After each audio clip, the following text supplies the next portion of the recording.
आइए आज की आराधना में जाने से पहले एक वचन को हम पढ़ेंगे। कुलुस्सियों का पुस्तक उसका पहला अध्याय और 15 वचन से आगे। वह तो अदृश्य परमेश्वर का प्रतिरूप और सारी सृष्टि में पहलौठा है, अर्थात यीशु मसीह, क्योंकि उसी में सारी वस्तुओं की सृष्टि हुई, स्वर्ग की हो अथवा पृथ्वी की, देखी या अनदेखी, क्या सिंहासन, क्या प्रभुताएं, क्या प्रधानताएं, क्या अधिकार, सारी वस्तुएं उसी के द्वारा और उसी के लिए सृजी गई है। वही सब वस्तुओं में प्रथम है और सब वस्तु उसी में स्थिर रहती है। वही देह अर्थात कलीसिया का सिर है, वही आदि है और मरे हुए में से जी उठने वाला में पहलौठा की सब बातों में वही प्रधान ठहरे, क्योंकि पिता की प्रसन्नता इसी में है कि उसमें सारी परिपूर्णता वास करे और उसके क्रूस पर बहे हुए लहू के द्वारा मेल मिलाप करके सब वस्तुओं का उसी के द्वारा से अपने साथ मेल कर ले, चाहे वो पृथ्वी पर की हो चाहे स्वर्ग में की हो। Hallelujah, hallelujah. यहाँ पर वचन कहता है कि हमारा यीशु मसीह सारे नामों में ऊंचा है और सारी वस्तुएं उसके लिए ही सृजी गई है। और आज का जो आराधना है वो भी केवल हमारे परमेश्वर जो स्वर्ग में विराजमान है, जो राजा है, जिसका राज का कभी अंत ना होगा, जो मार्ग, सत्य और जीवन है, उस यीशु मसीह के लिए हम सब मिलकर अर्पण करेंगे। जैसे बाइबल कहता है कि वो ऐसे आराधक को ढूंढता है जो आत्मा और सच्चाई से उसकी भक्ति आराधना करता है। तो क्यों ना हम इस सुबह उस यीशु मसीह के नाम को ऊंचा उठाएं, उसके पवित्र नाम को ऊंचा उठाएं, ऐसा नाम जो सारे नामों में श्रेष्ठ है। बाइबल कहता है हर घुटना उसके सामने टिकता है और जुबान अंगीकार करता है कि यीशु ही प्रभु है। हमारे बीमारी, हमारे तकलीफ, हमारे कमजोरी के नाम हो सकते हैं, लेकिन उन सारी चीजों को भी यीशु के सामने झुकना पड़ता है। और विश्वास करते हैं आज की आराधना हमारे जीवन में सामर्थ को लेकर आएगा, उसकी हुजूरी को लेकर आएगा। तो आइए हम सब अपने हाथों को ऊंचा उठाएं, उसे कहे प्रभु मेरे जीवन में तुझसे आगे और कोई भी नहीं, तू मेरा पहला प्रेम है। जब हम पापी ही थे, जब हम तेरे विरुद्ध थे, तब तो हमें ढूंढ तेरी इस जगत में आया। सच में राजा, राज्य तेरा है, सामर्थ तेरी है, महिमा तेरा है, हमेशा हमेशा का राज करने वाला युगानुयुग का राजा तू है। हम तुझे ऊंचा उठाते हैं, हम तेरी आराधना करते हैं प्रभु। आइए पवित्र आत्मा हम सब को स्पर्श कीजिए ताकि हम सब एक मन होकर हमारे परमेश्वर की भक्ति हम आत्मा में करें। आइए उस पवित्र यीशु नाम को कहे प्रभु तुझसे सुंदर और कोई नहीं है। मेरे रात के समान जीवन में तूने सुंदरता लाई है प्रभु, मेरे जीवन में तूने अनोखा खुशी लाया है। मुझे उठाने वाला, बचाने वाला, मुझे संभालने वाला मेरा प्रिय तू है। My beloved is the most beautiful among thousands and thousands. My beloved is the most beautiful among thousands and thousands. My beloved is the most beautiful among thousands and thousands. My beloved is the most beautiful among thousands and thousands. हाथ उठाकर यीशु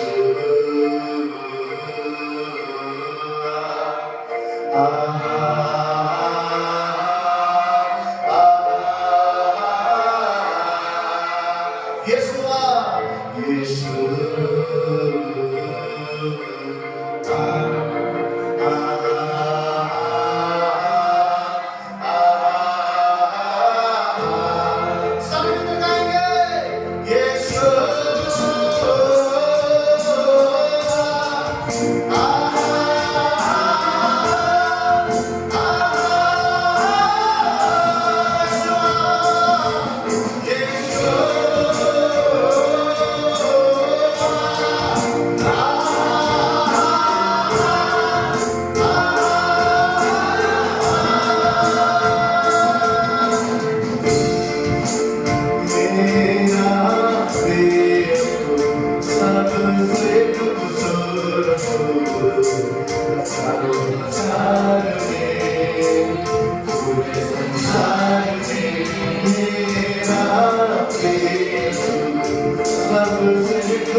उसने ही हमें बचाया है, अपने लहू से खरीदा है। यस Lord, हम तुझे सारी महिमा देते हैं। तू अति सुंदर पवित्र प्रभु है, तेरे समान कोई नहीं। तेरा ही राज्य है, तू ही प्राथमी, राजाओं का राजा, प्रभुओं का प्रभु, जिसका राज का कभी अंत न होगा, जो आने वाला राजा है। हमारा प्राण, हमारा मन तुझे धन्य कहता है। तू भला है, तू भला है। Yes Lord, we give you the praise. We bow before you, Lord.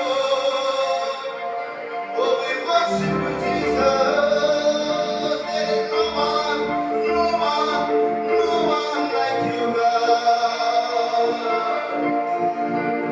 धन्य है, तेरे अलावा कोई और पवित्र नहीं, कोई और महान नहीं। यीशु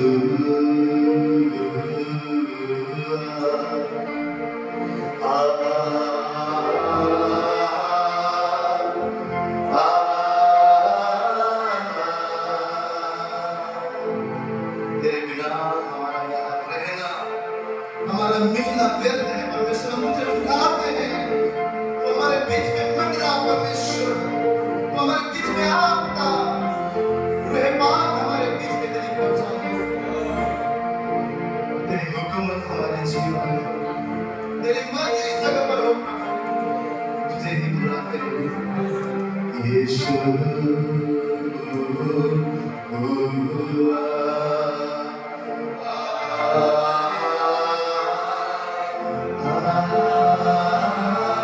अपने हाथों को उठाकर इस यीशु को पुकारे। यीशु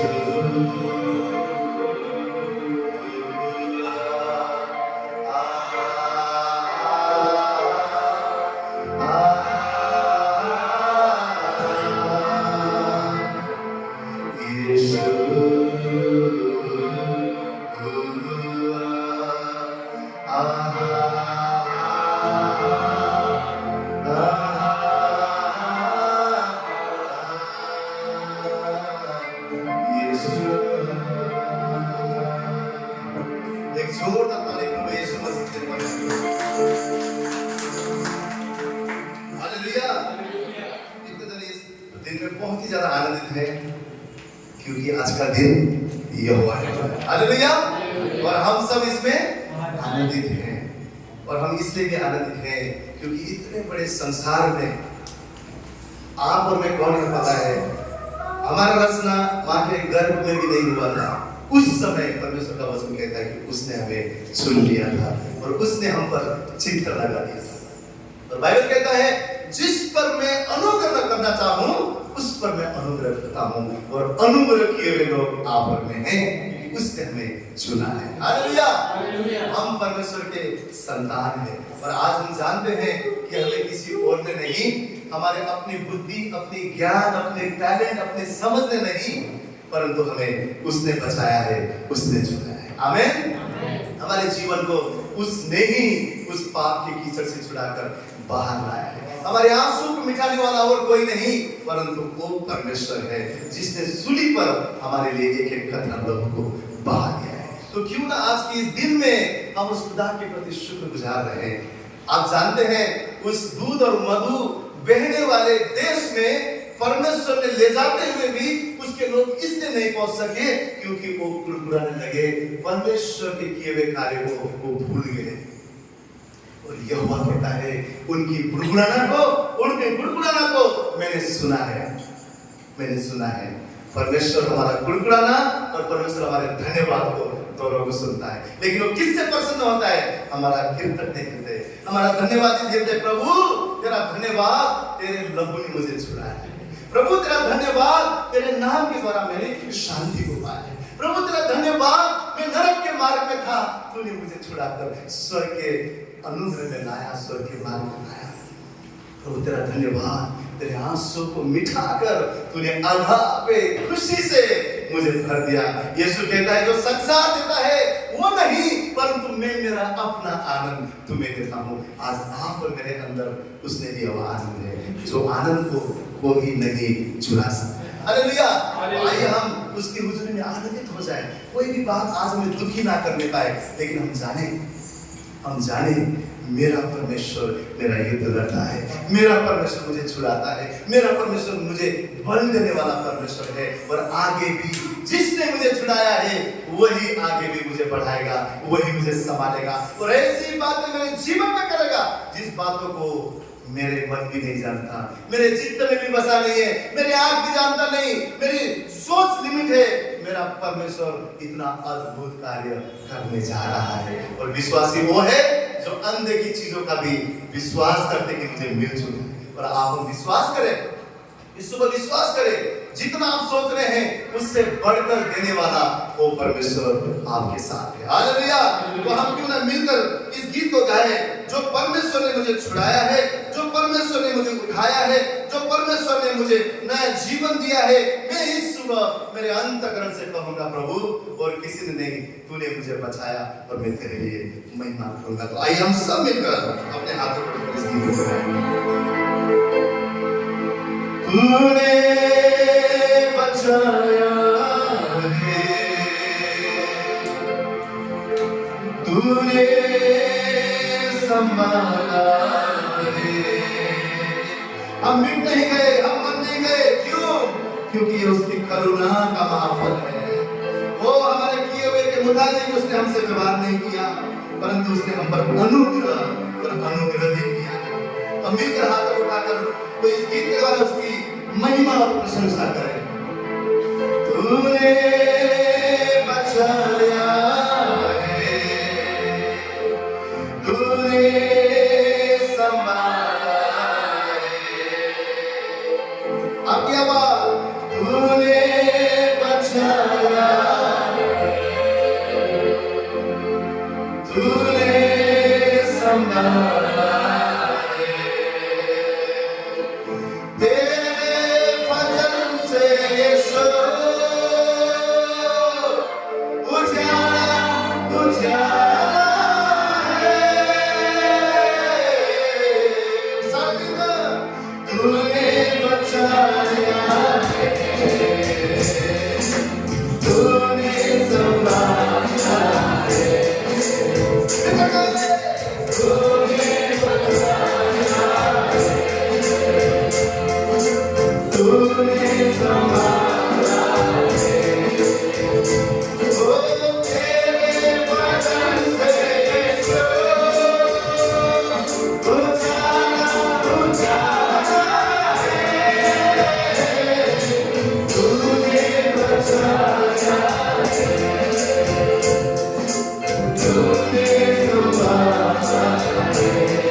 फूलों फलों को अपना बना लिया, झंडों तूने कैसे चुरा लिया, फूलों फलों को अपना बना लिया, यीशु तोड़ी मेरा छुड़ाने वाला है। ओ यीशु तोड़ी मेरा छुड़ाने वाला है। ओ तेरे वचन से यीशु उजाला उजाला है। तूने बचाया है, तूने बचाया है, तूने संभाला है। यीशु राजा तूने बचाया है, तूने संभाला है। अपना बना लिया ताकि हम बन जाए, जैसे जैसे हम मरे तेरे ही गुण गाए। अपना बना लिया ताकि हम बन जाए, जैसे जैसे हम मरे तेरे ही गुण गाए। मेरे जीवन का सुनो, तू ही रखवारे। ओ मेरे जीवन का यीशु, तू ही रखवारे। तेरे वचन से यीशु उजाला उजाला है, तूने बचाया है। यीशु राजा तूने संभाला है। ओ यीशु की तारीफ में गाए, तूने बचाया है, तूने संभाला है। ओ तूने बचाया है, तूने संभाला है। आहा तूने बचाया है, तूने संभाला है, तूने बचाया है, तूने संभाला है। यीशु मसीह के लिए जोरदार ताली बजाते हैं। हालेलुया। पर आगे भी वही हमें बचाने का और संभालने का शक्ति रखता है। आमीन। जिसके हाथ में हमारा कल था, उसी के हाथ में आने वाला कल भी है। और वो अब्राहम का परमेश्वर है, वो याकूब का परमेश्वर है, वो इजहाक का परमेश्वर है। और कहता है मैं सदा तुम्हारे संग रहने वाला भला पिता। हालेलुया। यीशु मसीह जब इस संसार में आया, उसका नाम इमानुएल रखा गया, जिसका अर्थ क्या है कि वो परमेश्वर आप और मेरे संग संग रहने वाला परमेश्वर। इमानुएल परमेश्वर जो हमारे संग संग रहता है। इस संसार में हमारे मित्र हमें छोड़ सकते हैं, हमारे रिश्तेदार हमें छोड़ सकते हैं, जिस पर हमारा भरोसा है वो हमें छोड़ सकता है, परंतु जो कभी ना छोड़ेगा, जो कभी ना त्यागेगा, अल्दो हमारे जीवन में कभी घटित होगा, तो भी जब हम उसको पुकारेंगे, वो इतना भला परमेश्वर है, वो बाहें फैलाकर हमें खड़े करने के लिए आ जाता है। हालेलुया। तो उस परमेश्वर को, जिसको हम जानते भी नहीं थे, उस समय में अपना एकलौता पुत्र यीशु को दिया। अब तो हम उसके वारिस हैं, अब तो हम उसके संतान हैं, अब तो हम उसके बेटे और बेटी हैं। और उसने हमें यह हक दिया है कि हम उसे हे पापा और हे पिता कहते पुकार सकें। हालेलुया। तो आइए हम सब मिलकर उस खुदा को धन्यवाद करेंगे, जो बातें उसने हमारे जीवन में कर चुका है। और आप सोचते हैं कि नहीं, मेरे जीवन में तो कुछ भी ठीक नहीं चल रहा है, तो भी हम धन्यवाद करेंगे। यरीहो का दीवार तब टूटा जब उन्होंने परमेश्वर की जय जयकार किया, जब उसने उन सब मिलकर परमेश्वर की आराधना किया। आज हम उसको जब धन्यवाद करेंगे, हमारे बंधने टूटेंगे। जो बने हुए काम हम नहीं समझते, बिगड़े हुए समझते, वो भी उसकी आराधना में बन जाएंगे। हमारा बिगड़ा हुआ जीवन के आकार को वो परमेश्वर सही करता है। यीशु मसीह ने क्या किया? रोटी और मछली को ऊपर उठाकर कहा, पिता तेरा धन्यवाद, पिता तेरा धन्यवाद। और 2 मछली और 5 रोटी, कितने जन ने खाया? 5000 लोगों ने खाया। और बाइबल में लिखा है 12 टोकरी और एक्स्ट्रा उठा के लेके जाना पड़ा। क्यों? क्यों? क्योंकि यीशु मसीह ने कुरकुराया नहीं, लेकिन उसने जो भी था उसे उठाकर धन्यवाद किया। आज आप समझते हैं मेरे जीवन में कमी है, ये घटी है, उस चीज को उठाकर प्रभु को कहिए, प्रभु मैं इस चीज के लिए भी तेरा धन्यवाद करता हूँ, क्योंकि मैं जानता हूँ प्रभु तेरे पास तो मेरे लिए भरपूरी है, तेरे पास तो मेरे लिए खजाना है, तेरे पास तो मेरे लिए आत्मा का महान सामर्थ का वो महान अभिषेक का प्याला है, क्योंकि तू ही मुझे अभिषेक करने वाला खुदा है। तो हम मिलकर उसे धन्यवाद करेंगे, उसके नाम को ऊंचा उठाएंगे, झूम कर नाचते हुए उस परमेश्वर की महिमा और भक्ति करेंगे। आइए हम सब मिलकर इस गीत को गाएं।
हमारे बंद जीवन के दरवाजे खुल जाते हैं, क्योंकि आराधना में छुटकारा है।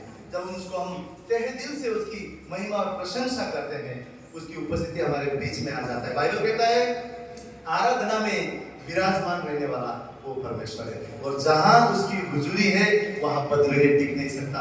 जहां उसकी उपस्थिति है वहां पाप शैतान टिक नहीं सकते, क्योंकि यीशु ने उस पाप और मृत्यु को, शैतान को हराया है। तो आइए हम सब उसकी उपस्थिति में उसे निरंतर महिमा दे, उसकी प्रशंसा करें, उसके नाम को ऊंचा उठाए। आइए हम सब अपने हाथों को उठाकर उस परमेश्वर की भक्ति करें। महिमा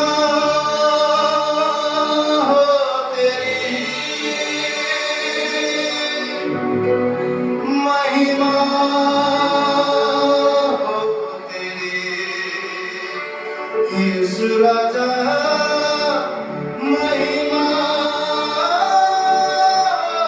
तेरी, महिमा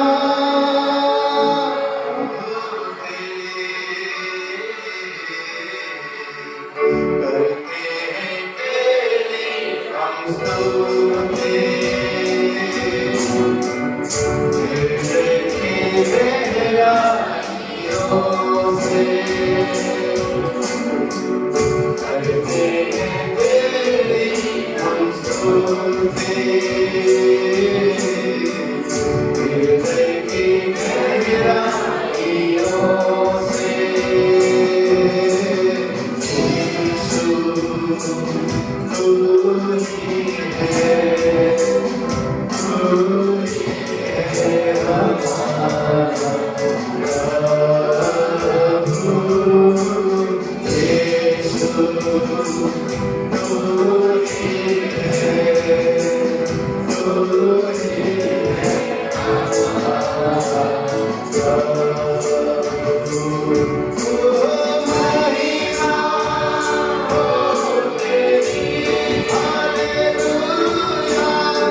बोलते हुए आएंगे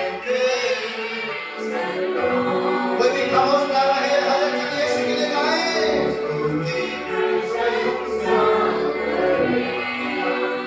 ऊंचा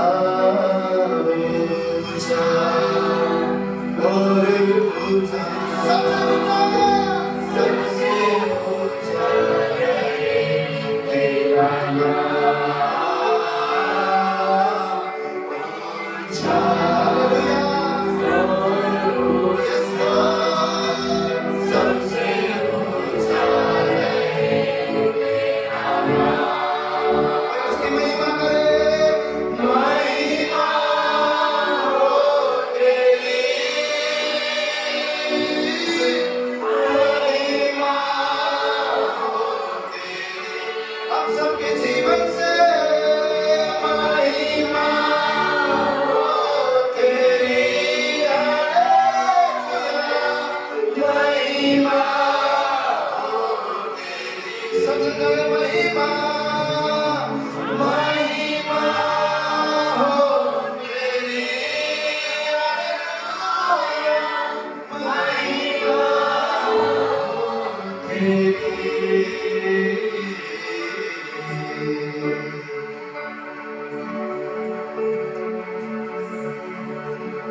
मेरा जीवन ही तेरा अनोखा खुदा, कैसे मैं करूं शुक्रिया। मेरा जीवन है तेरा अनोखा खुदा, कैसे मैं करूं शुक्रिया। सब गाएं, मेरा जीवन है तेरा अनोखा खुदा, कैसे मैं करूं शुक्रिया। सब अपने जीवन में जो से कहे, मेरा जीवन है तेरा अनोखा खुदा, कैसे मैं करूं शुक्रिया। तूने दे दिया अपना बलिदान मेरे खुदा, मेरे खुदा। तूने दे दिया अपना बलिदान मेरे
मुझे राह दिखाया, खो गया और भटक रहा था, तेरे प्यार ने मुझे राह दिखाया, तूने दे दिया अपना वालिदा मेरे खुदा, मेरे खुदा,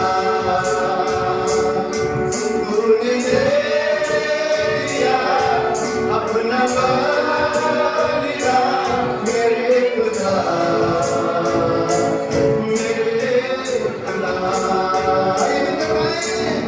आराधना तेरी आराधना, आराधना मेरे खुदा की आराधना करे, आराधना तेरी आराधना,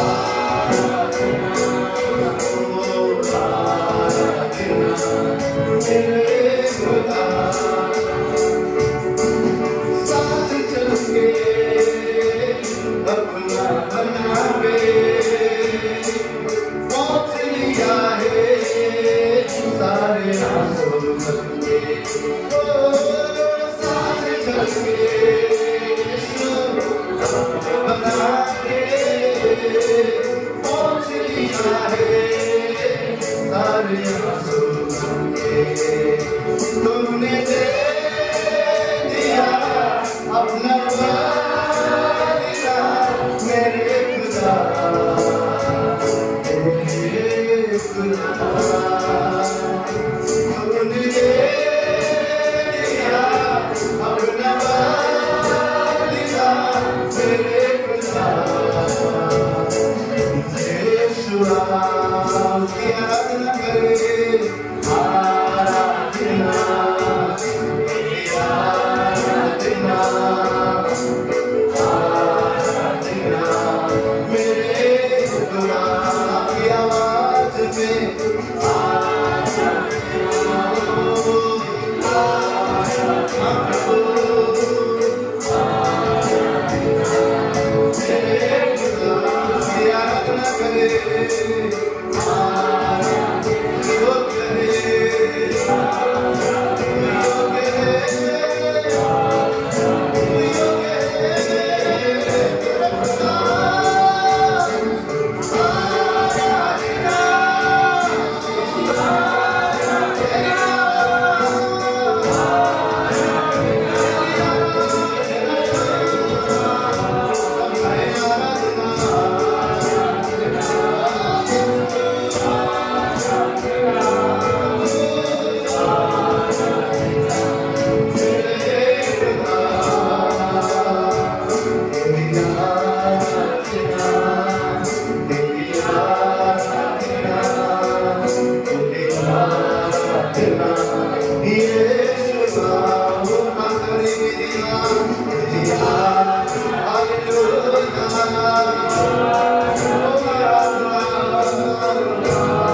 तूने दे दिया अपना वालिदा मेरे खुदा, मेरे खुदा,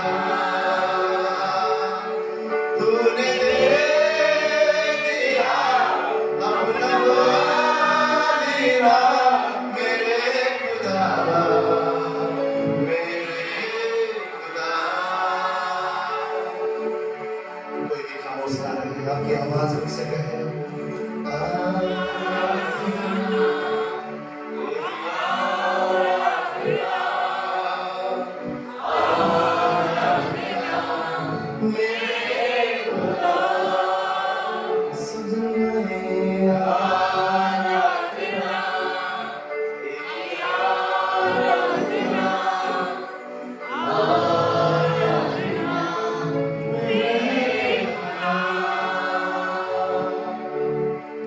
जीवन है तेरा अनोखा उपहार, कैसे करूं शुक्रिया।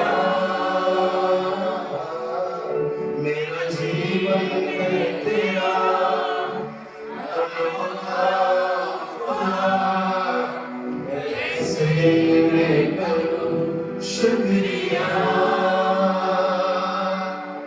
तूने दे दिया अपना वालिदा मेरे खुदा, मेरे खुदा। तूने दे दिया अपना वालिदा मेरे खुदा, मेरे खुदा।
हमारे गीत कम पड़ जाते हैं,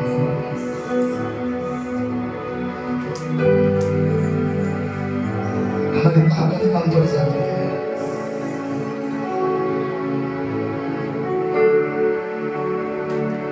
कैसे हम तेरा शुक्रिया करें?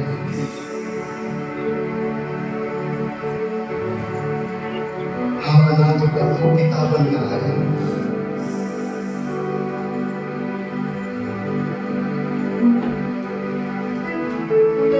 हमारे राह के जैसे जीवन में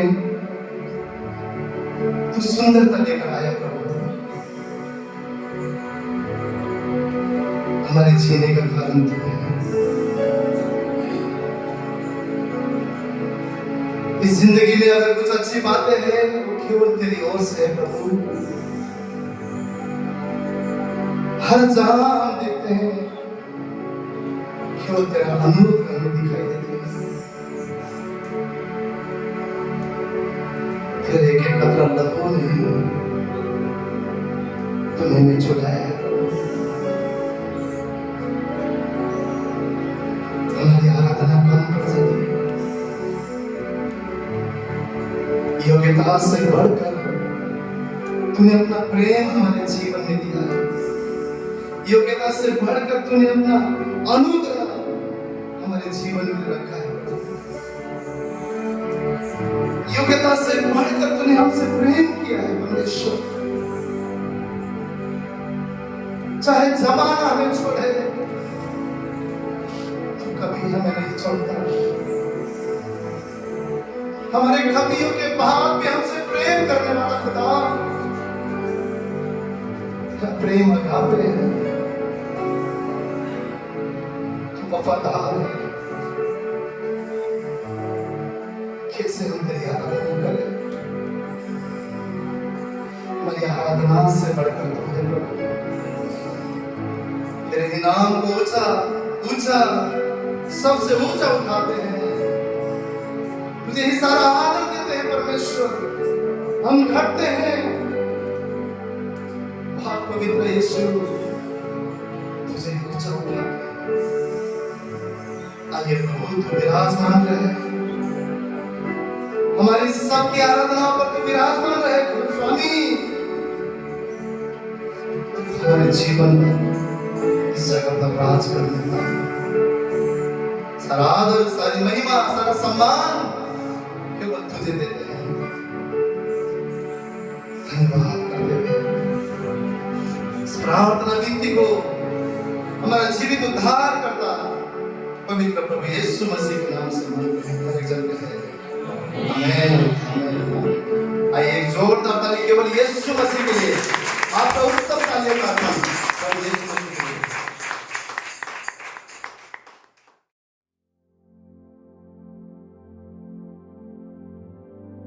आइए हम सब परमेश्वर का वचन निकालेंगे। पहला कुरिन्थियंस, हम सब खोलेंगे पहला कुरिन्थियंस पहला अध्याय 26 से 30 वचन।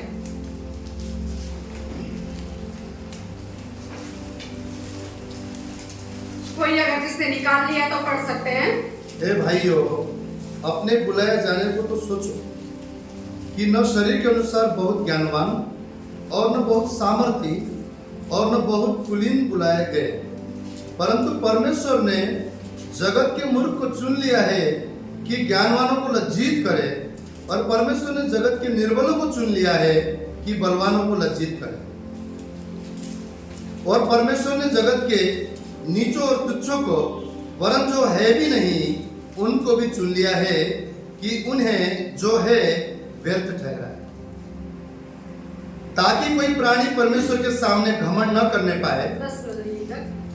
परमेश्वर क्या कह रहे हैं यहाँ पर? अपने बुलाए जाने को तो सोचो। ना तो शरीर के अनुसार बहुत ज्ञानवान, ना बहुत सामर्थी और ना बहुत कुलीन बुलाए गए। पर कौन बुलाए गए हैं? परमेश्वर का वचन कह रहा है मूर्खों को उसने चुन लिया। क्या करें? कि ज्ञान वालों को लज्जित करें। और जगत के, परमेश्वर ने जगत के निर्बलों को चुन लिया। मूर्खों को चुना, निर्बलों को चुना, और फिर परमेश्वर ने जगत के नीचों और तुच्छों को, वरन जो है भी नहीं।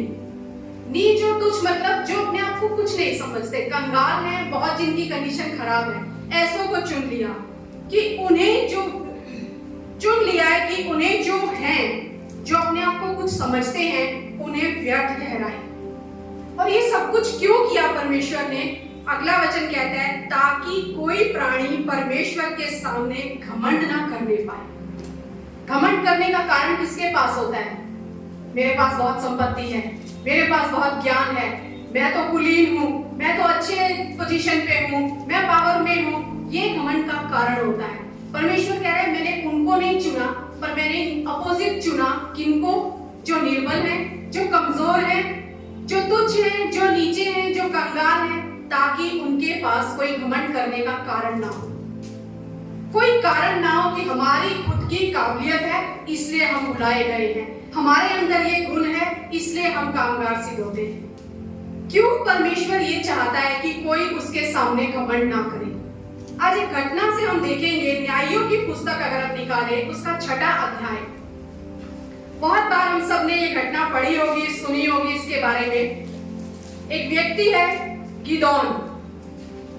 जब इजराइलियों के ऊपर अमालेकी हमला करते हैं ना, तो ये लोग जो है छुपते हैं उनसे, कभी गुफाओं में छुप जाते हैं, कभी जाके बड़े बड़े पत्थरों के पीछे छुपते हैं, अपने आप को बचा रहे हैं। और जो गिदोन है क्या कर रहा है? वो जो सारा उसका जो गेहूं है ना, उसे छुपा रहा है एक रस कुंड में, क्योंकि जब वो हमला करते हैं अमालेकी, वो आते हैं और उनका सब कुछ उजाड़ देते हैं। तो वो अपनी सारी चीजें छुपा रहा है, अपना गेहूं छुपा रहा है, अनाज रख रहा है कि ये हमारी सिक्योरिटी रहेगी, खाने के लिए हमारे पास रहेगा। पर परमेश्वर उसे कहते हैं कि मैंने ना तुझे चुन लिया है। अगर हम देखें 12वें वचन में, तो यहोवा ने 6वां अध्याय न्यायियों की पुस्तक, उसका 12वां वचन वहां लिखा है, यहोवा के दूत ने दर्शन देकर कहा गिदोन से, हे शूरवीर सूरमा, यहोवा तेरे संग है। गिदोन ने उससे कहा, हे मेरे प्रभु, विनती सुन, यदि यहोवा हमारे संग होता तो हम पर यह सब विपत्ति क्यों पड़ती? और जितने आश्चर्य कर्मों का वर्णन हमारे पुरखा यह कहकर करते थे, क्या यहोवा हमको मिस्र से छुड़ा नहीं लाया? वे कहाँ रहे? वो कह रहा है अब हमारे साथ परमेश्वर नहीं है। दूत कह रहा है परमेश्वर तुम्हारे साथ है। वो कह रहे हैं नहीं, हम मुसीबत में पड़े हैं, परेशानी में पड़े हैं, शत्रु हम पर हमला कर रहा है, इसलिए अब परमेश्वर हमारे साथ नहीं है। जो हमारे पूर्वज कहते थे ना, अब वो सब कहाँ रहा कि वो उन्हें छुड़ा कर ले आया था, लेकिन परमेश्वर हमें अब नहीं छुड़ा रहा। अब हम परेशानी में हैं, तो इसका मतलब है परमेश्वर हमारे साथ नहीं है। वो आगे कहते हैं, अब तो यहोवा ने हमको त्याग दिया है और मिधानियों के हाथ कर दिया है। तब यहोवा ने उस पर दृष्टि करके कहा, अपनी इसी शक्ति पर जा और तू इजराइलियों को मिधानियों के हाथ से छुड़ाएगा। परमेश्वर उसे कह रहा है, अब तुझे समझ में है कि तू कुछ नहीं है, तो तेरे पास यही शक्ति है कि तू कुछ नहीं है, पर परमेश्वर तेरे साथ रहेगा। और अब जब तू युद्ध करने जाएगा ना, तब परमेश्वर तुम्हें छुड़ाएगा। और कहां परमेश्वर क्या कह रहा है आगे? फिर वो कहता है, उसने कहा, हे मेरे प्रभु, विनती सुन, मैं इस्राएल को कैसे छुड़ाऊं? देख, मेरा कुल मनुष्य सबसे कंगाल है, फिर मैं अपने पिता के घराने में सबसे छोटा हूं।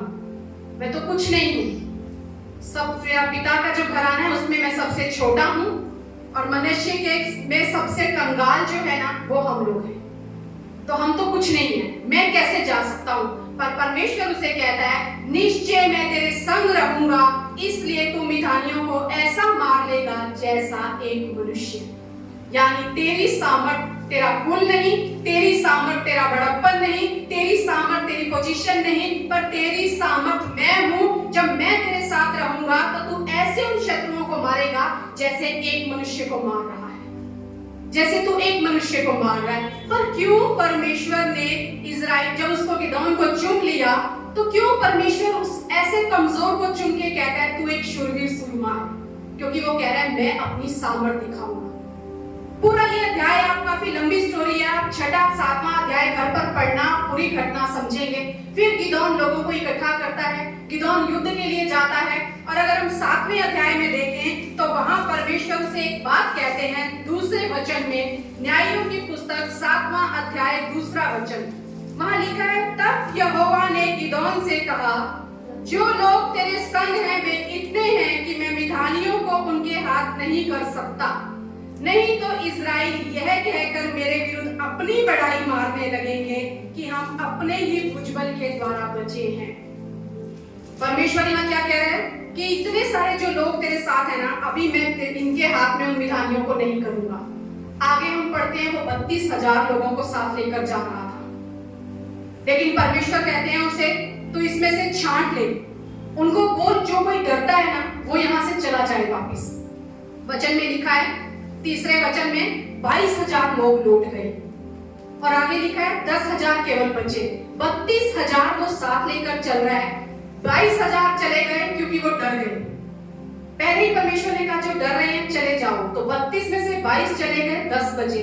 उसके बाद परमेश्वर आगे फिर से क्या बोलता है, चौथे वचन में गिदोन से कहा अब भी लोग अधिक हैं, अभी भी लोग ज्यादा हैं, उन्हें सोते के जल के नीचे ले जा, वहां मैं उन्हें तेरे लिए परखूंगा।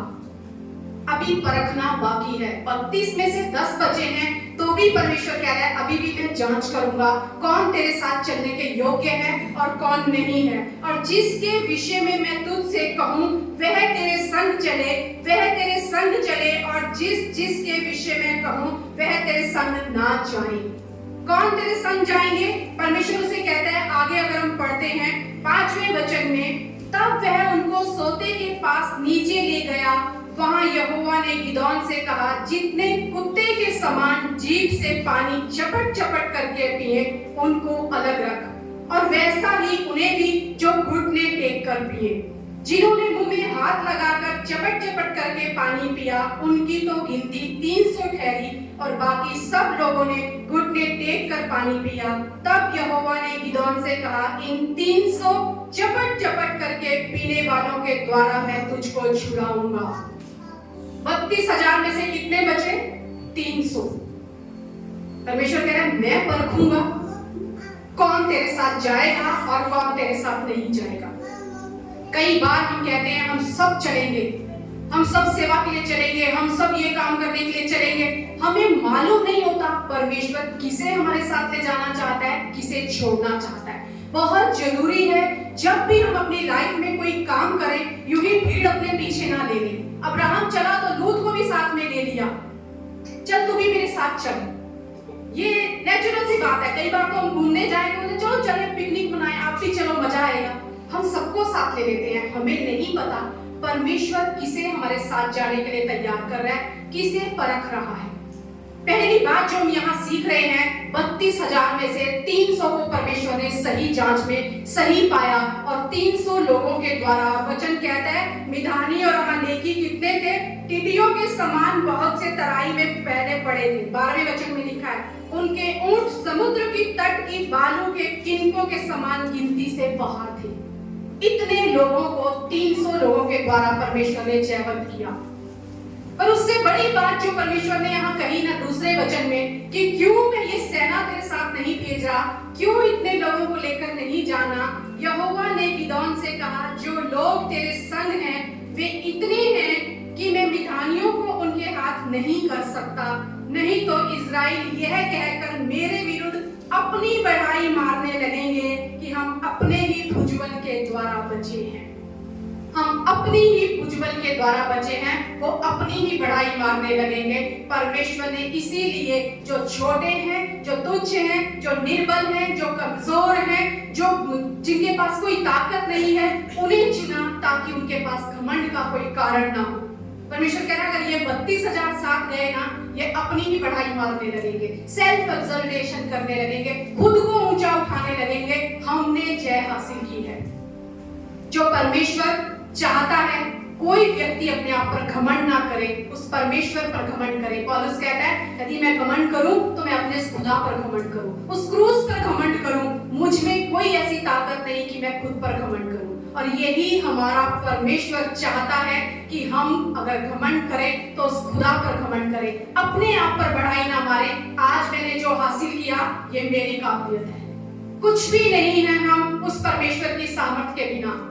अगर वो हमारे साथ है तो हम शूरवीर सूरमा हैं, पर अगर हम उसके बिना हैं, अपने आप पर फूल रहे हैं, तो हमारा अंत तय है, हमारा अंत तय है। परमेश्वर कहता है मालूम करो जांचो, परखो, ये परख का आत्मा तुम्हारे पास हो, कौन तुम्हारे साथ चलेगा, कौन तुम्हारे साथ नहीं चलेगा, किसे तुमने छांट कर रखना है अलग, किसे तुमने अपने साथ आगे लेकर चलना है। तुम उन्हें साथ लेकर चलो जो अपनी बढ़ाई ना मारने लगे, जो अपनी बढ़ाई ना मारने लगे। इस कहानी में, इस घटना में परमेश्वर एक ही चीज उनसे चाहता था, जय तो मैं तुम्हें दूंगा पर अपनी बढ़ाई मत मारने लगना, खुद को ऊंचा मत उठाने लगना।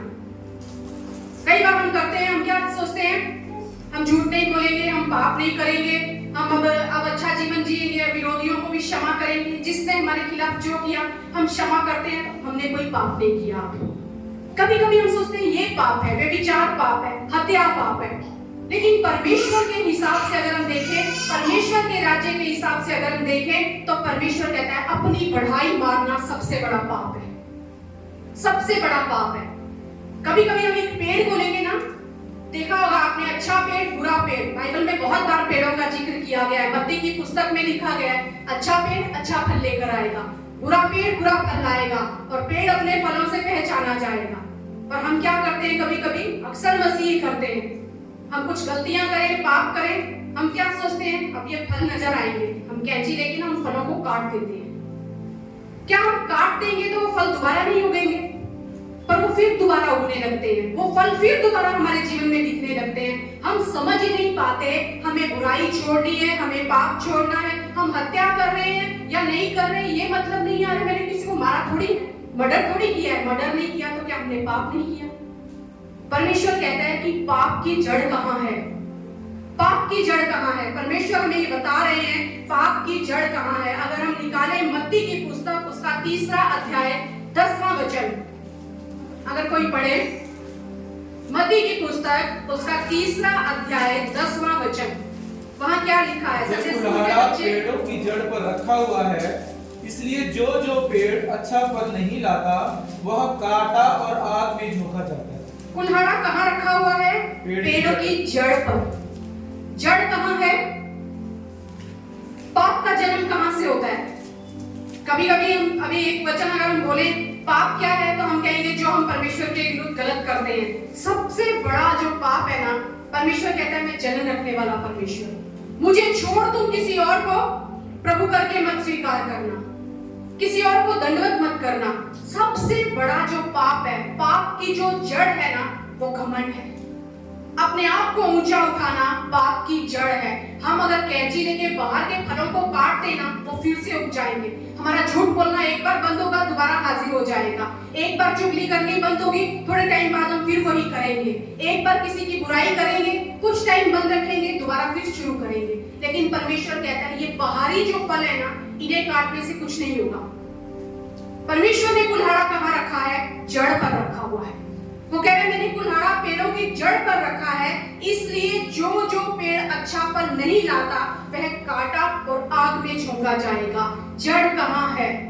पुराना नियम में वो क्या करते थे, उनके हाथ में कैंची थी, पाप किया पश्चाताप किया, कुछ चोरी करी चलो बलिदान किया पश्चाताप किया, बाहर से फल काट दिए उन्होंने।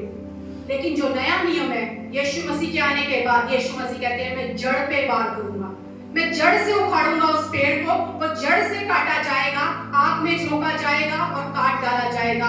जड़ कहाँ है, जड़ हमारे मन के अंदर है। इस मन में जो हम बीज बोते हैं ना, जो बीज बोएंगे वही फल उगेगा। हम बाहर के फलों को काटने से ये नहीं समझ सकते पेड़ अच्छा बन गया। कभी कभी हम आर्टिफिशियल फल टांग देते हैं घरों में। देखो कुछ गमलों में लोग क्या करते हैं, पॉट्स में अच्छे पौधे नहीं उग रहे तो क्या करते हैं, बाहर से घर अच्छा दिखे आर्टिफिशियल फ्लावर्स टांग देते हैं, लोगों को अच्छा दिखे। कभी कभी हम भी यही करते हैं, हमें अच्छा दिखना है आर्टिफिशियल फल टांग देते हैं, लोगों को अच्छे दिखने चाहिए, नहीं तो लोग क्या कहेंगे कितना खराब पेड़ है इनके घर पे, खराब फल लगे हुए हैं, ना कोई खा सकता है उसे, पर वो तो सबको बताएगा जरूर ये बहुत पेड़ खराब है, इसके फल बड़े खराब है। परमेश्वर कह रहा है कैंची चलाने की जरूरत नहीं है, तो तुम पुराना नियम में नहीं नए नियम में रहते हो, तुम्हें कुल्हाड़ा चलाने की जरूरत है, उस पेड़ को जड़ से उखाड़ने की जरूरत है।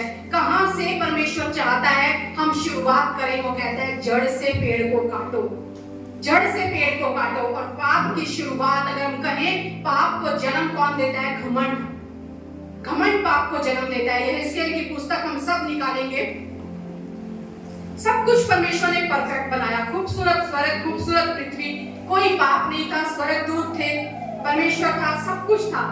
लेकिन फिर कहां से पाप आ गया? पाप का जन्म कैसे हुआ?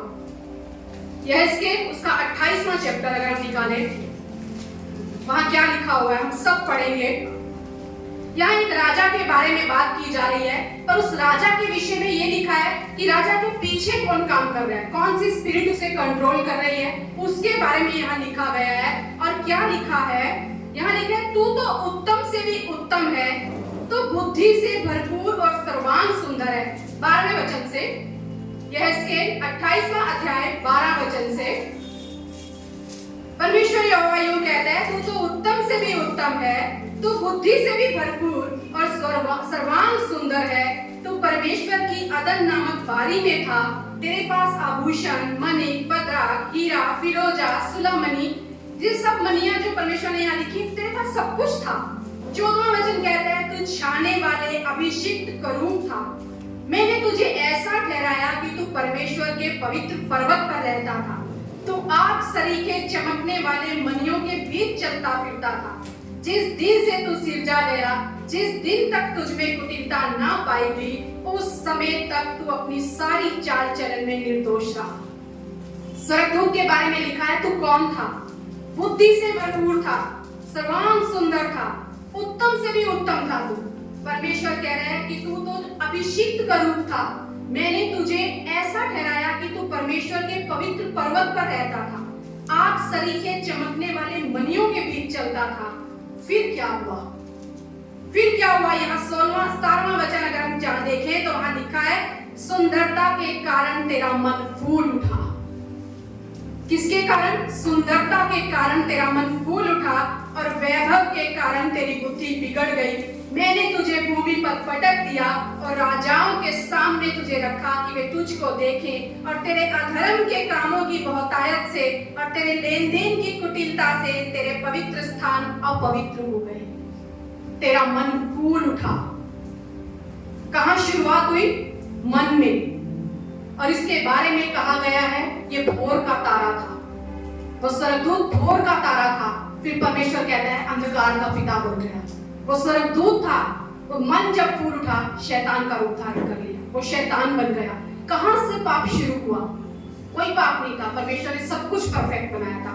सबसे हेड था वो स्वर्ग का दूत, सब कुछ वो कर सकता था, सब कुछ उसके पास था, अभिषिक्त था, पवित्र पर्वत पर ठहराया गया था। लेकिन परमेश्वर कहता है, तेरा मन फूल उठा, तेरी सुंदरता के कारण, तेरी बुद्धि के कारण, तेरे वैभव के कारण तेरा मन फूल उठा और तुझे मैंने कहां रख दिया? पटक दिया। तुझे पटक दिया मैंने, तुझे वहां से आग में झोंका गया। पाप का जन्म हुआ, शैतान का जन्म हुआ, स्वर्गदूत शैतान बन गया, भोर का तारा अंधकार का पिता बन गया। इसीलिए परमेश्वर जब अदन की वाटिका में दोबारा यही काम हुआ, वहां कोई फल खाने की चाह नहीं थी। वहां किस चीज की चाह थी? परमेश्वर के तुल्य बन जाएंगे, हम परमेश्वर के तुल्य बन जाएंगे। अगर ये फल खाओगे परमेश्वर के तुल्य बन जाओगे। कोई चाह, उन्हें फलों की कमी नहीं थी, फल खाने की चाह नहीं थी, लेकिन क्या चाह अंदर आ गई? परमेश्वर के तुल्य बनने की चाह। जिस दिन हमारे ऊपर हमारा मैं हावी हो जाता है ना, जब तक हम निर्बल हैं, कमजोर हैं, बलवान नहीं बनता है, तुच्छ हैं, नीच हैं, हम डिपेंड रहते हैं परमेश्वर के ऊपर। हम डिपेंड रहते हैं परमेश्वर के ऊपर, परमेश्वर तू ही मेरा सब कुछ है। लेकिन जिस दिन हमारे पास पावर, पोजीशन, पॉपुलैरिटी, एबिलिटी, ये चीजें आ जाती है ना, सक्सेस आ जाती है ना, तब हमारे लिए खतरा है। कई बार हमें लगता है हमारे पास कुछ नहीं है ना, तो हमारा जीवन तो बड़ा खतरे में है। कोई खतरा नहीं है उस समय, खतरा तब है जब सब कुछ है। दो व्यक्ति बाइबल में परमेश्वर ने चुने, ऐसे दो व्यक्ति जिन्हें मालूम नहीं था कि हमें राजा बनने के लिए परमेश्वर बुला रहा है। शाऊल के बारे में अगर हम पढ़े, वो अपने पिता की कोई भी गद्दियां ढूंढने के लिए जाता है और परमेश्वर शमूएल से कहता है कि इसको तू राजा के लिए अभिषेक कर, मैंने इसे चुना है। वो शाऊल जो जानता भी नहीं था कि मैं राजा बन जाऊंगा, परमेश्वर ने उसे राजा बना दिया। लेकिन जैसे ही वो राजा बना, क्या हुआ? पहले तो वो कहता है मैं तो योग्य नहीं हूं, लेकिन जब वो राजा बना तब उसके अंदर मैं ऊपर हावी हो गया। वो काम करने लगा जो परमेश्वर ने कहा कि वहां जाकर अगर तुम आक्रमण करोगे, सब कुछ नष्ट करके तुम्हें अमेरिकियों का आना है। पर वो क्या कहता है? अच्छी अच्छी भेड़ बकरियां साथ ले आई, मेरी प्रजा ले आई है। दाऊद को परमेश्वर ने चुना। दाऊद जानता भी नहीं था कि मुझे बुलाया जा रहा है राजा बनने के लिए। अपने पिता की थोड़ी सी भेड़ बकरियां, उसका भाई कहता है तू वो थोड़ी सी भेड़ बकरियां जंगल में ऐसे ही छोड़ के आ गया। वो इतना वफादार था उन थोड़ी सी भेड़ बकरियों के लिए कि उनके प्राणों की रक्षा के लिए सिंह और भालू से लड़ गया कि मेरी भेड़ और बकरियां, इनकी सुरक्षा मेरी जिम्मेवारी है, मैं इन्हें हानि नहीं होने दूंगा। लेकिन वही दाऊद जब पोजीशन में आया, जब वो राजा बनता है, तो उसने क्या किया? जब उसे वहां युद्ध में होना चाहिए था, नहीं मेरी मर्जी है, मैं वहां नहीं जाऊंगा, मैं तो यहाँ टहलूंगा। जब हम पोजीशन में आ जाते हैं ना, जब पावर में आ जाते हैं ना, तब हमें लगता है मैं जो कर रहा हूँ सब सही कर रहा हूँ। जहां होना चाहिए हम वहां नहीं होते, जो करना चाहिए वो हम नहीं करते। युद्ध में जाना राजा का काम था, लेकिन राजा छत पर टहल रहा है। उसने व्यभिचार किया, उस व्यभिचार को छुपाने के लिए उसने अपनी प्रजा के लिए उरिया का कत्ल कर दिया। थोड़ी सी भेड़ों के प्राणों की वो रक्षा कर रहा है, लेकिन अपनी ही प्रजा के लोगों का वो हत्या करवा रहा है। क्यों? अपने पाप को छिपाने के लिए। क्योंकि आज दाऊद राजा बन गया है, जबकि वो दाऊद हमेशा परमेश्वर पर निर्भर रहता था। हमेशा शाऊल, अगर हम पढ़ते हैं तो शाऊल तो शुरू में ही परमेश्वर ने उसे तुच्छ और निकम्मा जान लिया, क्योंकि जब उसने बात नहीं मानी। और सबसे बड़ी बात है, हमारा परमेश्वर हमारे मनों को जानता है। क्यों वो बार बार ये कहता है मन फिरा, पश्चाताप कर, इस मन को मेरी तरफ लगाओ, मेरे वचनों को सुनो, मेरी आवाज को सुनो, इनके कारण तुम जीवित रहोगे। शारीरिक जीवन या मरण की बात नहीं परमेश्वर कर रहा, हमारे आत्मिक जीवन और मरण की बात कर रहा है। क्योंकि जब हमारे अंदर ये मैं आ जाता है ना, जब हम उस परमेश्वर को, आज जब हम ये गीत गा रहे थे, लास्ट के दो जब गीत गाए, हमने गाया प्रभु ऊंचा ऊंचा सबसे ऊंचा तेरा नाम। पर क्या हकीकत में हमारे जीवन में सिर्फ हमारा परमेश्वर ऊंचा है, या कहीं हम उससे ऊंचे जा रहे हैं? हम इसी बात पे भूलने लगते हैं, परमेश्वर ने मुझे चुना है ना, कुछ तो मुझ में होगा, इसीलिए मैं चुना गया हूं। परमेश्वर चाहता है मैं सर्वोच्च हूं, तुम मेरे सामने तुच्छ हो, छोटे हो, सामर्थ मेरी है जो तुम में काम कर रही है। हम में हमारा कुछ नहीं जिस पर हम फूले। वो स्वर्गदूत जो परमेश्वर इतनी खूबसूरती से उसका वर्णन कर रहा है और कह रहा है कि तू तो सब कुछ था तेरे पास, मनिया भी तेरे पास, मनियों के समान तू ऐसे रास्तों पर, चमकते हुए रास्तों पर चलता था, अभिषिक्त था, पवित्र पर्वत पर मैंने ठहराया था। सोचिए जब उसके अंदर मैं आ गया, परमेश्वर ने उसे पटक दिया, तो आप और मैं कौन है? आज भी परमेश्वर कहता है मैं अभिमानियों का विरोध करता हूं। ये पुराने नियम का नहीं, नए नियम का वचन है। 1 पत्रस 5 और 5 में परमेश्वर कहता है आज भी वो अभिमानियों का विरोध करता है और दीनों पर अनुग्रह करता है। कभी कभी हमें लगता है ये कहानियां तो पुराना नियम है। पुराना नियम हमें सिखाता है हमें कैसे जीवन जीना है। 2 लोग चुने गए, बड़ी अच्छी शुरुआत करी, लेकिन जब पावर आई दोनों ने अपने आप को खराब कर लिया। दोनों मैं पे आके खत्म हो गए। दोनों ने कहा मैं। फिर क्यों? परमेश्वर ने दाऊद को तो रिस्टोर किया, पर शाऊल को पूरी तरह से खत्म कर दिया। कभी कभी हमारे सामने ये आती है ना बात, बहुत अक्सर हम सुनते हैं दाऊद परमेश्वर के मन के मुताबिक व्यक्ति था। कैसे मन के मुताबिक व्यक्ति था? दाऊद क्या कहता है? जब दाऊद को, शाऊल को, पहले हम शाऊल का देखते हैं। जब शाऊल के पास में शमूएल आता है ना, और आकर उसे कहता है, अगर हम 15वां अध्याय निकालें, शाऊल आकर उसको कहता है, हम निकालेंगे 16 वचन से, ये सारा हम पढ़ सकते हैं घर पे अपने आप 15वें अध्याय में पढ़िए कि किस तरह जब शाऊल को एक युद्ध में जाना होता है अमालेकियों से लड़ने के लिए, परमेश्वर उसे कहता है कि तुझे सब कुछ नाश करके आना है, वहां कुछ नहीं छोड़ना। पर वो क्या करता है? भेड़ बकरियां साथ में लेके आ जाता है। और शमूएल आकर उसे क्या बोलता है? 17वें वचन में लिखा है, शमूएल ने कहा जब तू अपनी दृष्टि में छोटा था तब क्या तू इस्राएल गोत्रों का प्रधान ना हो गया? और क्या यहोवा ने इस्राएल पर राज्य करने को तेरा अभिषेक नहीं किया? और यहोवा ने तुझे एक विशेष कार्य करने को भेजा और कहा जाकर उन पापी अमालेकियों का सत्यानाश कर, और जब तक वे मिट न जाए तब तक उनसे लड़ता रहे। फिर तूने किस लिए यहोवा की बात टालकर लूट पर लूट के काम किए जो यहोवा की दृष्टि में बुरे हैं? शाऊल ने शमूएल से कहा। अब शाऊल आगे से क्या जवाब देता है? निसंदेह मैंने यहोवा की बात मानकर जिधर यहोवा ने मुझे भेजा उधर चला और अमालेकियों के राजा को ले आया हूँ और अमालेकियों का सत्यानाश किया है। परंतु प्रजा के लोग लूट में से भेड़ बकरियों और गाय बैलों अर्थात नष्ट होने की उत्तम उत्तम वस्तुओं को गिलगाल में तेरे परमेश्वर यहोवा के लिए बलि चढ़ाने को लाए हैं। वो कह रहे हैं लोग ना तेरे परमेश्वर को बलि चढ़ाने के लिए लाए हैं। ये जो इन्होंने किया कुछ गलत नहीं किया। तब दाऊद शमूएल से क्या कहता है, परमेश्वर इन बलियों से प्रसन्न नहीं होता, वो बात के माने जाने से परमेश्वर प्रसन्न होता है। उसके बाद अगर हम देखें उसने क्या कहा शमूएल ने उसको, वो कहता है कि 35वें वचन के लास्ट में लिखा है, तूने जो यहोवा की बात को तुच्छ जाना इसलिए उसने तुझे राजा होने के लिए तुच्छ जाना है। तूने उसकी बात को तुच्छ जाना, उसने तुझे राजा होने के लिए तुच्छ जाना है। शाऊल ने शमूएल से कहा मैंने पाप किया है, वो मान रहा है मैंने पाप किया है, मैंने तो अपनी प्रजा के लोगों का भय मानकर और उनकी बात सुनकर यहोवा की आज्ञा और तेरी बातों का उल्लंघन किया है। क्यों किया है मैंने ये पाप? प्रजा के लोगों का भय मानकर, यानी परमेश्वर का भय हट गया है, लोगों का भय उसके अंदर आ चुका है।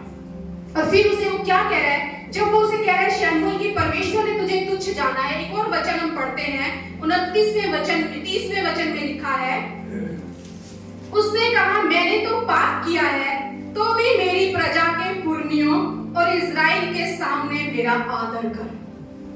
उसे कोई फर्क नहीं पड़ रहा कि मैंने परमेश्वर के सामने पाप किया है। क्या मैंने पाप किया है, मुझे पता है मैंने पाप किया है, पर क्या करना है तुझे, मेरी प्रजा के लोगों के सामने तू मेरा आदर कर, तू मेरा आदर कर। मैं उसके अंदर मैं इतना ज्यादा हावी हो चुका है कि उसे सिर्फ अपनी पोजीशन दिखाई दे रही है, सिर्फ उसे अपनी पावर दिखाई दे रही है, सिर्फ उसे अपनी पॉपुलैरिटी दिखाई दे रही है कि मैं जो हूं ना, लोगों के ऊपर उसका असर नहीं गलत जाना चाहिए।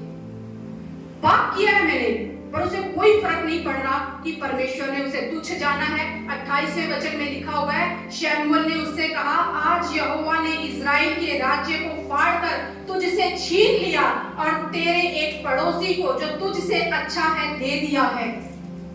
तेरा राज्य तुझसे छीन लिया गया है, दूसरे को दे दिया गया है, और उसे कोई फर्क नहीं पड़ रहा। वो कह रहा है पर तू बाहर जाएगा ना, लोगों के सामने मेरा आदर करना, लोगों को पता नहीं चलना चाहिए कि मैंने पाप किया है।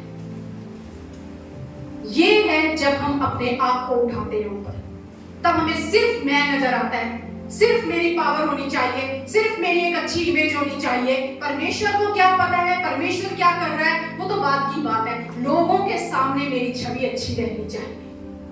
और यही दाऊद जब इसको जाके नातान कहता है ना कि दाऊद तूने पाप किया है, वो सारी घटना जब उसे बताता है ना, दूसरा शमूएल 12वें अध्याय में हम सब पढ़ सकते हैं, आप घर पे पढ़ लेना इस बात को, तो वो झट से कहता है मैंने परमेश्वर के विरुद्ध पाप किया है। वो एकदम से कहता है मैंने परमेश्वर के विरुद्ध पाप किया है। और भजन संहिता 51 अगर हम निकाले, वहां हम देखेंगे वहां क्या लिखा हुआ है।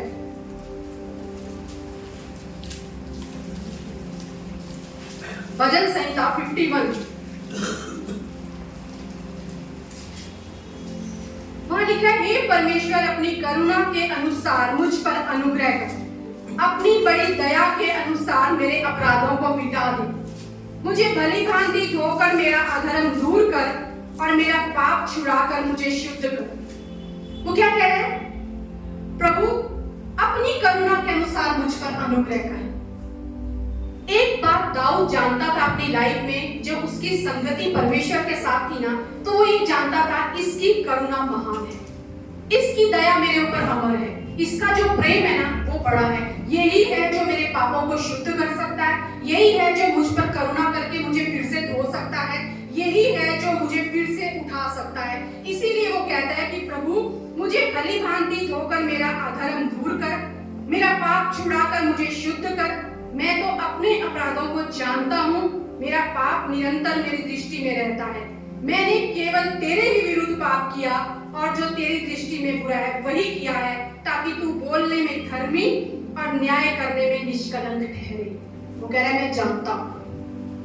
मैं जानता हूं मैंने पाप किया है। और 10वें वचन में वो कहता है, हे परमेश्वर मेरे अंदर शुद्ध मन उत्पन्न कर, मेरे भीतर स्थिर आत्मा नए सिरे से उत्पन्न कर, मुझे अपने सामने से निकाल ना दे और अपने पवित्र आत्मा को मुझसे अलग ना कर। सब चीजें होंगी, पावर, पोजीशन, दुनिया में मेरी वाहवाही, एबिलिटी मेरी सब कुछ होगा, पर प्रभु तेरी आत्मा सबसे कीमती है, तेरी संगति मेरे लिए सबसे कीमती है। मैंने पाप किया है, मैं उसे मानता हूँ और मैं ये भी जानता हूँ तेरी दया अमर है, तो मुझ पर दया करके मुझे फिर धोकर शुद्ध कर सकता है। इसे कहते हैं पश्चाताप, इसे कहते हैं गलती करके वापिस लौटना। गलतियां हम सब कर सकते हैं, गिर हम सब सकते हैं, लेकिन परमेश्वर चाहता है मन फिराओ। प्रकाशित वाक्य में अगर हम पढ़ेंगे, वहां कलीसियाओं से भी परमेश्वर कह रहा है पहला सा प्रेम तुमने छोड़ दिया है, अपना मन फिराओ। आज भी परमेश्वर कह रहा है मन फिराओ। गलती कर सकते हैं हम सब, लेकिन परमेश्वर चाहता है उसे मानो, पश्चाताप करो। 32वें अध्याय में अगर हम देखें भजन संहिता में ही, वहां क्या लिखा है, क्या ही धन्य है जिसका अपराध क्षमा किया गया और जिसका पाप ढांपा गया। क्या ही धन्य है, क्या ही धन्य है मनुष्य जिसके अधर्म का यहोवा लेखा ना दे और जिसकी आत्मा में कपट ना हो।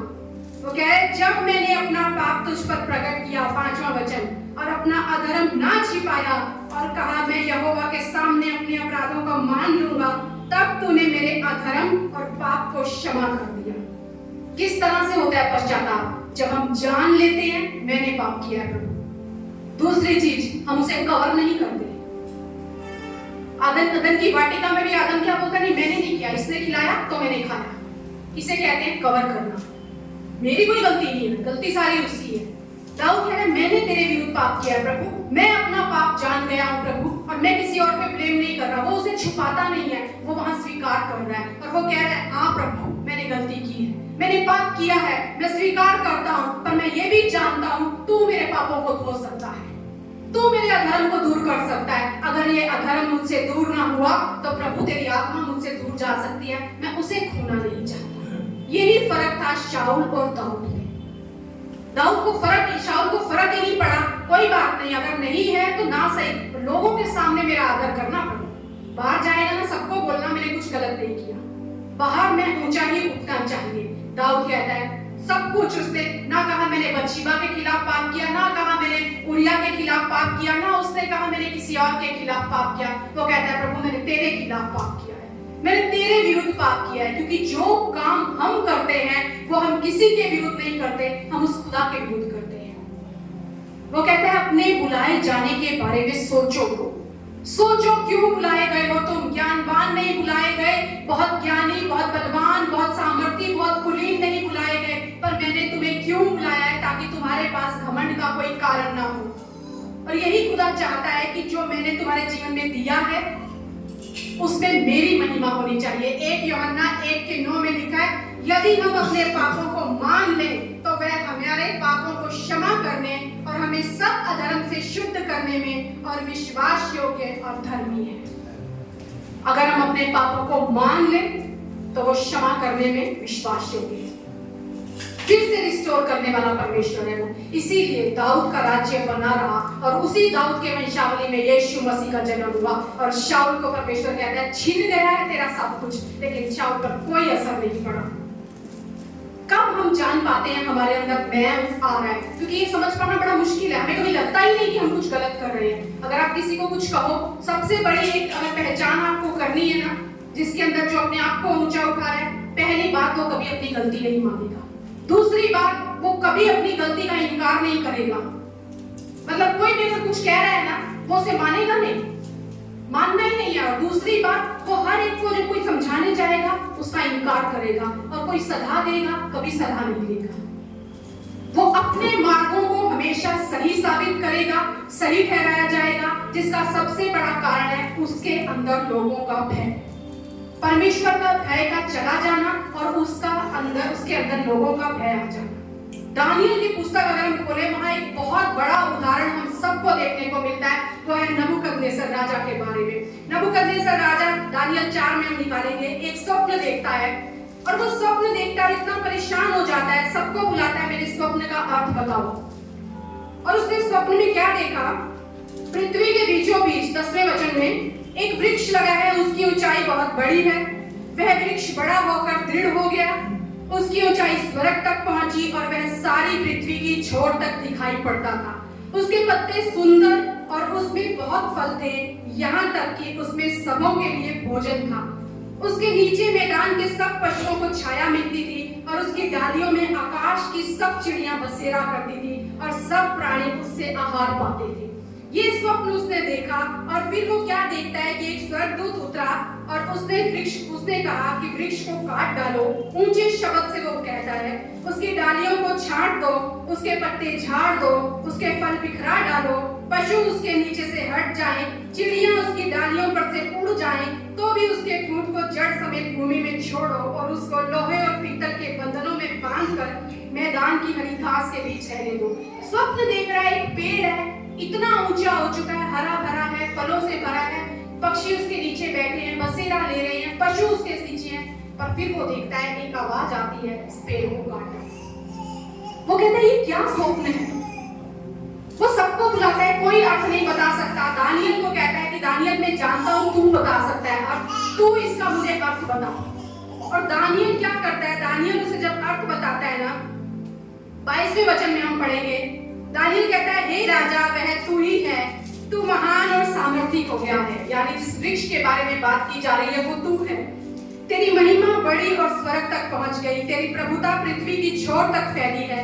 हे राजा तूने जो एक पवित्र पहरुए को स्वर्ग से उतरते और यह कहते देखा कि वृक्ष को काट डालो और उसका नाश करो। वो कहते हैं उसके ठूंठ को जड़ समेत भूमि में छोड़ो और उसको लोहे और पीतल की, वो पूरी बात बता रहा है यहाँ उसे कि ये जो सब कुछ तूने देखा है ना, ये कौन है, ये तू है राजा, ये तू है। 25वें वचन में लिखा है कि तू मनुष्यों के बीच से निकाला जाएगा, मैदान के पशुओं के संग रहेगा, तू बैलों के समान घास चरेगा, आकाश की ओस से भीगा करेगा। 7 युग तुझ पर बीतेंगे जब तक कि तू जान ना ले मनुष्यों के राज्य में परम प्रधान ही प्रभुता करता है और जिसे चाहे वह उसे दे देता है। उस वृक्ष के ठूंठ को, वो कह रहा है, ठूंठ छोड़ दिया जाएगा कि तेरा राज्य फिर से वापिस आए और तू जान ले कि जगत का प्रभु है, स्वर्ग में है। और फिर वो उसे एक सम्मति देता है। 27वें वचन में वो कहता है हे राजा, इस कारण हे राजा मेरी यह सम्मति स्वीकार कर कि यदि तू पाप छोड़कर धर्म करने लगे और अधर्म छोड़कर दीनहीनों पर दया करने लगे, संभव है ऐसा करने से तेरा चैन बना रहेगा। मेरी एक सम्मति है तेरे लिए राजा, ऐसा करने दो, अधर्म छोड़ दे, धर्म के काम कर। पर आगे वचन में लिखा है 28वें वचन में, यह सब कुछ नबूकदनेस्सर राजा पर घट गया 12 महीने के बीतने पर, जब वह बेबीलोन के राजभवन की छत पर टहल रहा था। 1 साल बीतने पर सब घट गया, सब कुछ वैसा ही हो गया जैसा कहा गया था। क्या किया उसने?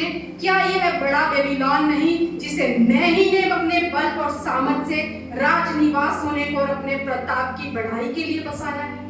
क्या मैंने ये सब कुछ नहीं किया? वो इतना कह नहीं पाया था कि वहां परमेश्वर का वचन कहता है जो बातें उसके लिए बोली गई थी वो उसके ऊपर घट गई, वो बातें उसके ऊपर हो गई। क्या हुआ नबूकदनेस्सर को? स्वप्न भी मिला, सम्मति भी मिली, लेकिन उसके बावजूद उसने उसे माना नहीं। और क्या किया?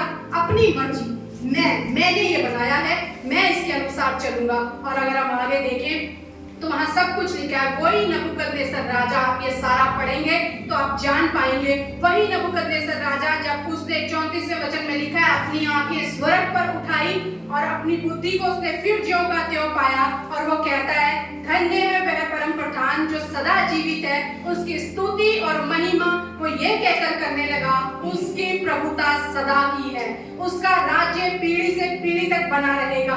पृथ्वी के सब रहने वाले उसके सामने तुच्छ किए जाते हैं। हम उसके सामने बड़ाई मारने योग्य नहीं, उसके सामने हम छोटे ही हैं, उसके सामने हम छोटे हैं। वह स्वर्ग की सेना और पृथ्वी के रहने वालों के बीच अपनी ही इच्छा के अनुसार काम करता है और कोई उसको रोक कर उससे नहीं कह सकता तूने यह क्या किया है। जब उसने ये जाना कि वो ही है सब कुछ करने वाला, हम तो उसके सामने तुच्छ हैं, हम तो उसके सामने बहुत छोटे हैं। और वही राजा आखिर में कहता है 37वें वचन में, उसके सब काम सच्चे हैं, उसके सब व्यवहार न्याय के हैं और जो लोग घमंड से चलते हैं उन्हें वह नीचा कर सकता है।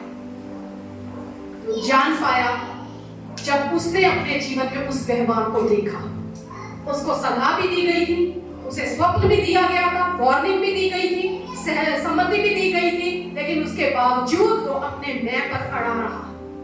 आज परमेश्वर इन्हीं वचनों के द्वारा हमें स्वप्न भी दिखाता है, हमें कई बार सलाह भी देता है, अपने वचन के द्वारा हमें बताता है। अगर कहीं हमारा मैं हमारे अंदर उठ रहा है तो परमेश्वर कहता है याद रखो तुम मेरे सामने तुम कुछ नहीं हो, मेरे सामने तुम छोटे हो, मैं ही हूँ बढ़ाई के योग्य, मैं ही हूँ परमेश्वर जो तुम्हारे जीवन में कार्य करने की क्षमता रखता हूँ।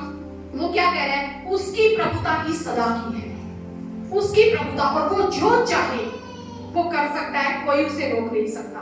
इसीलिए खुदा कहता है आज भी अभिमानियों का वो विरोध करता है। क्यों परमेश्वर को उस अदन की वाटिका में प्रभु यीशु मसीह को जन्म लेकर आना पड़ा उन पापों का बलिदान देने के लिए? क्योंकि उस घमंड से परमेश्वर को नफरत थी, उस घमंड को हमेशा के मिटाने के लिए यीशु मसीह ने कहा अब मेरा बलिदान होगा। अब ये कैंची से फल नहीं कटेंगे, पर कुल्हाड़ा चलाना पड़ेगा और इस पेड़ को खत्म करना पड़ेगा, इस पेड़ को उखाड़ना पड़ेगा। आज खुदा हम सबसे यही चाहता है कि जो जड़ है ना वहां कुल्हाड़ा चलाओ। पाप की जड़ जो है वो घमंड है, हमारा मैं है, हमारा खुद को ऊंचा उठाना है। वो कहता है सिर्फ मेरा नाम ऊंचा उठना चाहिए, सिर्फ मुझे महिमा मिलनी चाहिए, और कोई नहीं है जिसने आपके और मेरे लिए बलिदान दिया हो। क्या कोई और है हमारे जीवन में? जब हमारे जीवन में कोई कुछ करता है हम उसे इतनी महिमा देने लगते हैं, जगह जगह हम उसकी तारीफ करने लगते हैं। और परमेश्वर कहता है कि क्या मेरी उपमा तुम किसी से दे सकते हो, मेरी तुलना तुम किसी से कर सकते हो? मेरे समान कौन है? आज खुदा आपसे और मुझसे एक ही बात चाहता है। गलतियां हम बहुत बार करेंगे अपने जीवन में, आज भी करते हैं, क्योंकि परमेश्वर जानता है कोई भी सिद्ध नहीं है, लेकिन वो चाहता है हम उसकी उपस्थिति में चलें। जब हम जानेंगे उसकी उपस्थिति में चलकर कि वो दया करने वाला परमेश्वर है, उसकी दया और करुणा महान है, आज भी जब हम उसके पास जाएंगे, आज भी उसका प्रेम इतना है हमारे लिए, वो हमारे अपराधों को धोने की शक्ति रखता है, वो हमारे अपराधों को फिर से मिटाने की सामर्थ्य रखता है। कोई नहीं है जो हमारे अपराधों का लेखा ना ले, सब लेखा लेंगे, लेकिन यीशु मसीह कहते हैं अगर तुम मेरे पास आओगे मैं तुम्हारे सारे पापों और सारे अपराधों को आज भी धोने की सामर्थ्य रखता हूँ। पर पश्चाताप बहुत जरूरी है जीवन में, और वो पश्चाताप क्या है? अपने अपराधों को स्वीकार करना, अपने पापों को जानना। सबसे पहले हम उन्हें जाने, उसके बाद हम उन्हें कभी छुपाए ना, और परमेश्वर के सामने उनका स्वीकार करें कि हाँ प्रभु मैंने तेरे विरुद्ध पाप किया। हो सकता है हमने बहुतों के खिलाफ काम किए होंगे गलत, लेकिन खुदा चाहता है अगर तुम मेरे सामने आकर भी, घुटनों पर आकर भी अपने पापों को अंगीकार करते हो, आज भी मैं तुम्हें उठाने की सामर्थ्य रखता हूँ। यही पश्चाताप है, यही मन फिराना है। और आज भी परमेश्वर प्रकाशित वाक्य में भी कहता है मन फिरा और लौट कर मेरे पास आ। पाप घमंड हमें पीछे ले जाता है, हमें नाश करता है, लेकिन पश्चाताप हमें आगे की ओर बढ़ाता है। वो कहता है जो मन फिराएगा जीवन के वृक्ष में वो फल खाएगा, जो मन फिराएगा वो मेरे साथ वहां सिंहासन पे राज करेगा, जो मन फिराएगा उसके मैं जीवन का मुकुट दूंगा उसको।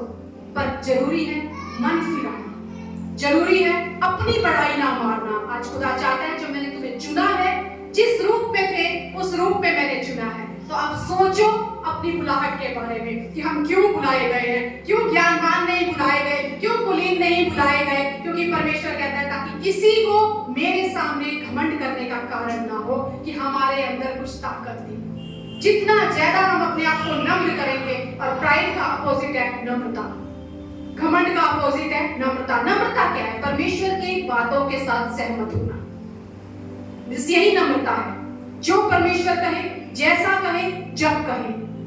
परमेश्वर ने उस गिदोन को क्या कहा? जो चपट चपट करके पानी पिएंगे, क्या मतलब है इसका? कुछ भी नहीं निकलता है। मैंने कई बार ये सर्च किया प्रभु क्यों ऐसा बोला, पर परमेश्वर दिखाना चाहता था जो मैं कहूं, जैसा कहूं, जितना नीचे झुकने को कहूं, जितनी बार किसी से माफी मांगने को कहूं, तुम्हें वो करना है। ये नम्रता है कि मेरे बातों के साथ सहमति दिखाना। कोई अर्थ नहीं है ना चपट चपट करके कुत्तों के समान पानी पीना, लेकिन परमेश्वर कहता है अपने आप को छोटा कर दो, इतना छोटा कर दो, जो खुद को छोटा करेगा वो परमेश्वर कहता है उठाया जाएगा। जो धन्य वे जो नम्र है पृथ्वी के अधिकारी होंगे।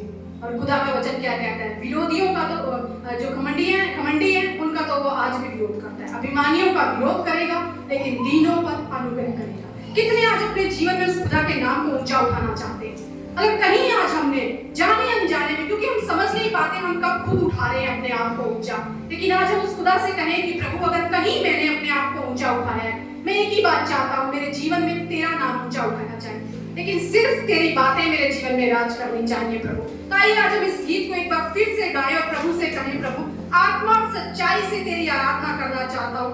ऊंचा और सबसे ऊंचा मैं सिर्फ तेरे नाम को उठाना चाहता हूँ। आइए हम सब अपने स्थानों पर खड़े हो जाएं।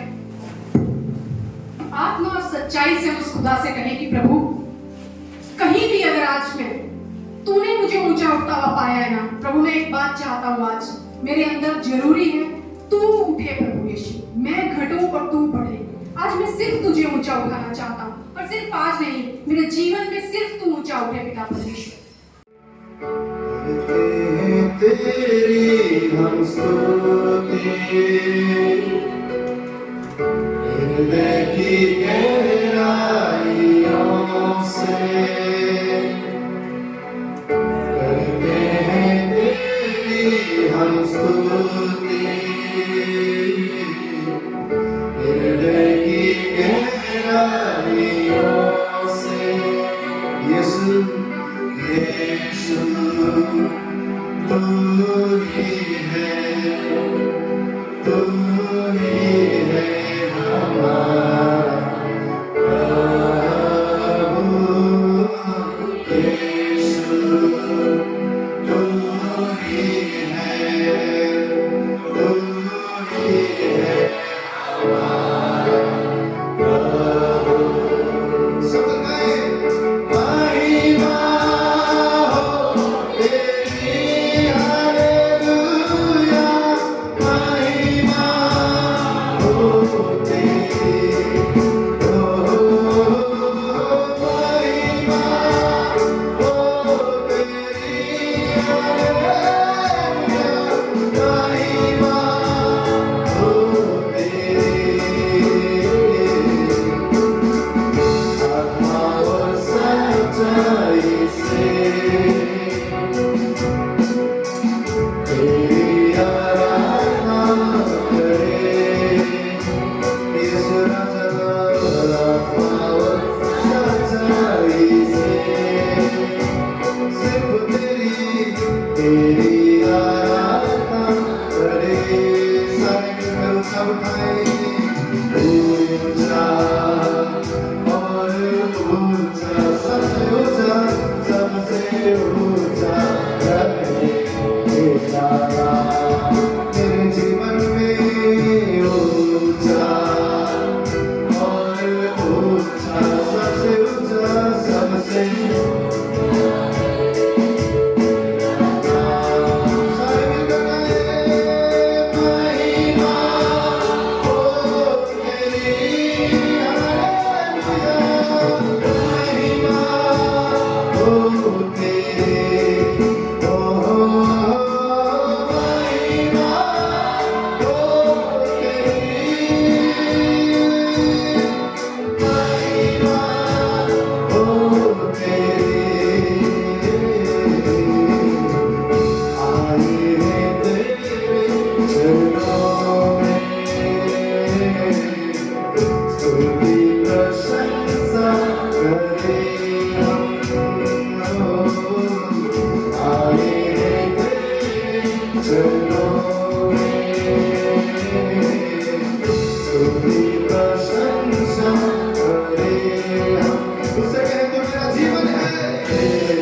सबसे ऊंचा रहे तेरा नाम हमारे जीवनों में ऊंचा सबसे ऊंचा सबसे ऊंचा रहे तेरा नाम ओ महिमा हो तेरी राजा यीशु महिमा हो तेरी ओ महिमा हो तेरी हालेलुया महिमा हो तेरी